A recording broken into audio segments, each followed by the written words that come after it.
La experiencia constitucional de 1999, vamos a llamar así, el proceso constituyente, trajo algunas novedades a la historia constitucional venezolana que es menester recordar y, digamos, resaltar. La primera es que estamos hablando de una pentafuncionalidad del poder público que se convierte en una suerte de organicidad del susodicho del poder público en 5 órganos, en 5 poderes que llama la Constitución. Yo habría preferido hablar de órganos constitucionales encargados de asegurar funciones del poder público. Pero el constituyente pues consideró que era mejor de hecho hacerlo así. El artículo 136 nos deja muy claro que el poder público se distribuye en 3 personas político-territoriales. Sabemos que está el municipio, sabemos que igualmente están los estados y pues la república, el poder nacional, central, federal, llamaría pues el jefe de cátedra acá en Derecho Constitucional, que es el profesor Tulio Álvarez. Sin embargo, inmediatamente reza la Constitución, en ese mismo artículo 136, que el poder público nacional federal pues se divide en 5 poderes. El poder se divide en 5 poderes. Ya repito, me habría gustado más bien órgano. La teoría del órgano no es la oportunidad para comentarla, pero me llama la atención sobre que aquí pues acomoda bien para ofrecer una precisión que pudiera ser útil. Lo cierto es que hay un poder ejecutivo, un poder legislativo, un poder judicial, pero hay además, y es allí la novedad, el llamado poder ciudadano y aquel otro poder electoral. Es bueno que digamos que en la Constitución colombiana, en la constituyente colombiana, es más preciso todavía, en 1991, el asunto estuvo en discusión. Pero bueno, no evolucionó en la misma dirección que sí lo hizo la experiencia venezolana del 99, que terminó pues hablando de 5 poderes públicos e incluyendo el llamado poder ciudadano. Sin duda aquí hay una concesión, un reconocimiento, un seguimiento a la propuesta que en 1819 en el Congreso de Angostura tuvo a bien hacer el libertador Simón Bolívar. Un poder ciudadano que tendría una naturaleza contralora. Además de las tareas que ya dijimos que adelanta el poder público en el área pues, de legislar y controlar, en el área de llevar a cabo, ejecutar las leyes, en el área de administrar justicia, siento que quiso el legislador constituyente y además en el genio extraordinario del libertador, pues apareció la idea de un poder contralor. Y es lo que tenemos con ese llamado poder ciudadano. Primero que todo, entendido el susodicho desde el punto de vista orgánico y funcional como Consejo Moral Republicano. Y veamos lo que nos dice la Constitución para precisar y desde allí pues glosar y comentar cómo tiene cabida. El poder ciudadano se ejerce por el Consejo Moral Republicano integrado por el defensor o defensora del pueblo, el fiscal o la fiscal general y el contralor o contralora general de la República. Los órganos del poder ciudadano, estos 3 a los cuales hemos hecho mención, tienen sus titulares que serán designados por el Consejo Moral Republicano como su presidente o presidenta por periodos de 1 año, pudiendo ser reelegidos o reelegidas. Queremos decir que son 3 órganos, ese Consejo Moral Republicano, el defensor del pueblo, el fiscal general, pues el fiscal del Ministerio Público y el Contralor General de la República. y cada año le toca a uno de ellos presidir ese Consejo Moral Republicano. Ese poder ciudadano es independiente y sus órganos gozan de autonomía funcional, financiera y administrativa.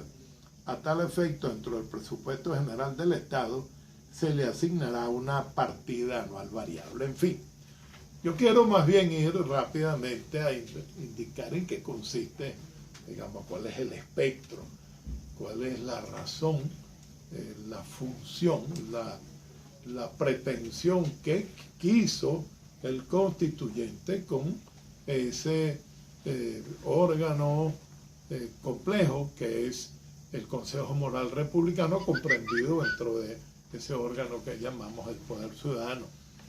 Les dije hace un rato que yo advertía una naturaleza contralora, y en efecto de eso se trata. Si algo venimos viendo, y no solo en Venezuela, en el mundo todo, y compromete la calidad, la transparencia, la significación, digamos, de la democracia y de la república, es una centrífuga constante con relación al cumplimiento de la Constitución, de la ley y a la regularidad, la fidelidad en la marcha, en la gestión de los asuntos públicos, de la administración pública, de los servicios públicos, todavía más, y una disminución visible del compromiso ético que es propio de la organización pública. Ya nos lo decía, ya en la Declaración de los Derechos del Hombre y del Ciudadano, en agosto de 1789, la susodicha, el poder tiene que ser controlado y deben rendir cuenta de sus acciones aquellos que son titulares, aquellos que son funcionarios de ese poder público. Están obligados a responder de sus actos. Eso es personal y orgánicamente y patrimonialmente inclusive. Podemos ir por un instante allá al primero de los artículos, a los primeros artículos que menciona el título cuarto de la Constitución, que es relativo al poder público.